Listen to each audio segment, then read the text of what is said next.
नमस्कार दोस्तों, आज महाशिवरात्रि के मौके पर हम एक शिकारी की कथा सुनेंगे जिस पर भगवान शिव की असीम कृपा थी। यह पौराणिक कथा शिव पुराण में भी संकलित है।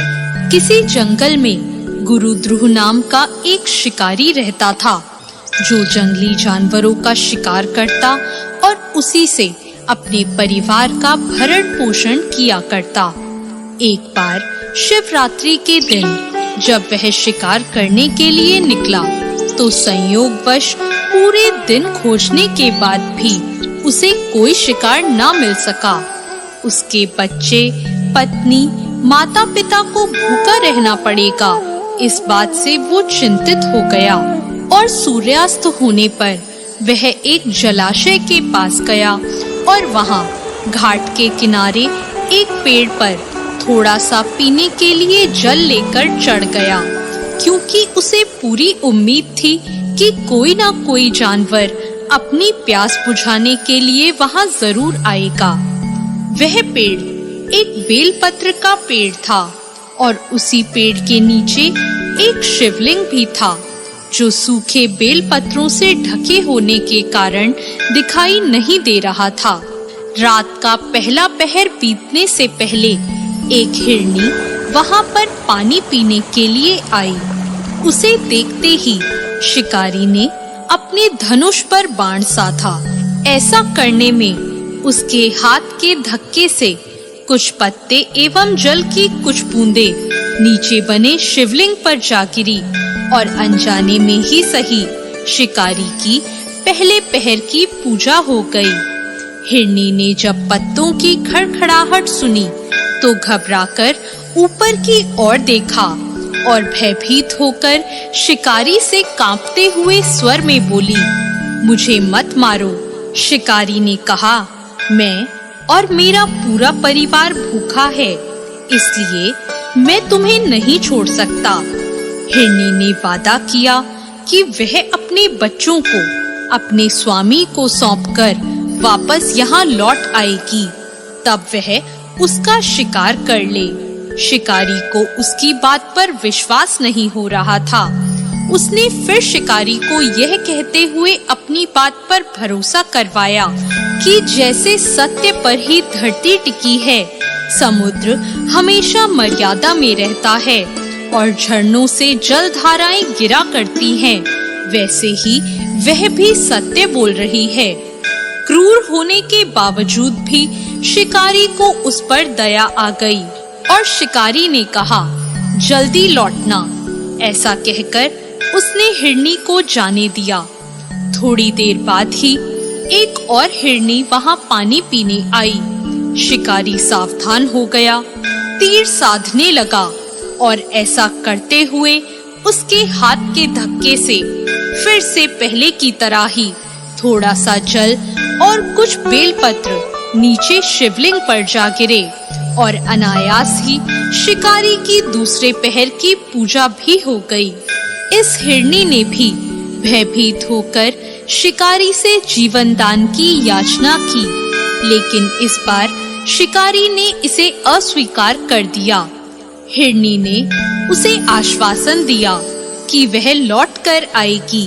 हिरनी ने कहा, उसे पता है कि जो वचन देकर पलट जाता है उसके जीवन में किए हुए सारे पुण्य नष्ट हो जाते हैं। उस शिकारी ने पहले की तरह इस हिरनी के वचन का भरोसा कर उसको जाने दिया। अब वह शिकारी इसी चिंता से व्याकुल हो रहा था कि उनमें से शायद कोई हिरनी भी अगर लौटकर नहीं आई तो उसके परिवार का क्या होगा। इतने में ही उसने जल की ओर आते हुए एक हिरण को देखा। उसे देखकर शिकारी बड़ा प्रसन्न हुआ। अब फिर धनुष पर बाण चढ़ाने से उसके तीसरे पहर की पूजा भी अपने आप ही संपन्न हो गई, लेकिन पत्तों के गिरने की आवाज से वह हिरण सावधान हो गया। उसने शिकारी को देखा और पूछा, तुम क्या करना चाहते हो? शिकारी बोला, मैं अपने कुटुंब को भोजन देने के लिए तुम्हारा वध करूंगा।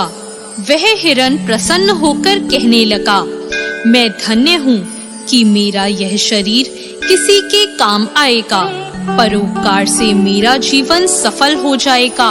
पर कृपया कर अभी मुझे जाने दो, ताकि मैं अपने बच्चों को उनकी माता के हाथ में सौंपकर उन सबको धीरज बंधाकर वापस यहाँ लौट आऊं। शिकारी का हृदय पूजा के कारण अपने पापों को धो चुका था और शुद्ध हो गया था, इसलिए वह विनम्रता पूर्वक बोला, जो यहाँ आए सभी बातें बनाकर चले गए और अभी तक नहीं लौटे। यदि तुम भी झूठ बोलकर चले जाओगे तो मेरे परिजनों का क्या होगा? अब हिरन ने भरोसा दिलवाते हुए कहा कि अगर वह लौटकर नहीं आया तो उसे वह पाप लगे जो उन लोगों को लगता है जो सामर्थ्य रहते हुए भी दूसरों का उपकार नहीं करते। शिकारी ने कहा, ठीक है, लेकिन शीघ्र ही लौटकर आना। रात्रि का अंतिम पहर शुरू होते ही शिकारी के हर्ष की सीमा न थी, क्योंकि उसने उन सब हिरन हिरनियों को अपने बच्चों सहित एक साथ आते देख लिया था। उन्हें देखते ही उसने अपने धनुष पर बाण रखा और पहले की ही तरह चौथे पहर की भी शिव पूजा संपन्न हो गई। अब उस शिकारी के भगवान शिव की कृपा से सारे पाप भस्म हो गए, इसलिए वह सोचने लगा, ओह, ये पशु तो धन्य हैं, जो ज्ञानहीन होकर भी अपने शरीर से परोपकार करना चाहते हैं। लेकिन धिक्कार है मेरे जीवन को, जो मैं अनेक प्रकार के कुकृत्यों को करके अपने परिवार का पालन करता रहा।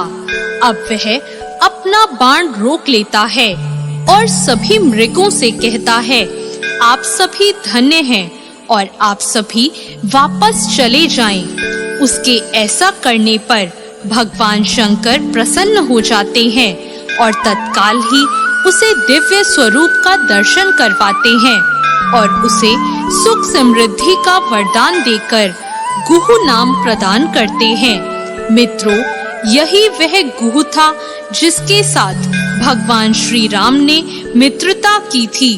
भगवान शिव के भक्तगण बड़ी श्रद्धा से उन्हें शिव शंकर, भोलेनाथ, महादेव आदि नामों से संबोधित कर उनकी पूजा अर्चना करते हैं। ऐसे भगवान शिव और भगवान शिव की महिमा को हम सब सदैव प्रणाम करते हैं। आप सभी को महाशिवरात्रि की हार्दिक शुभकामनाएं।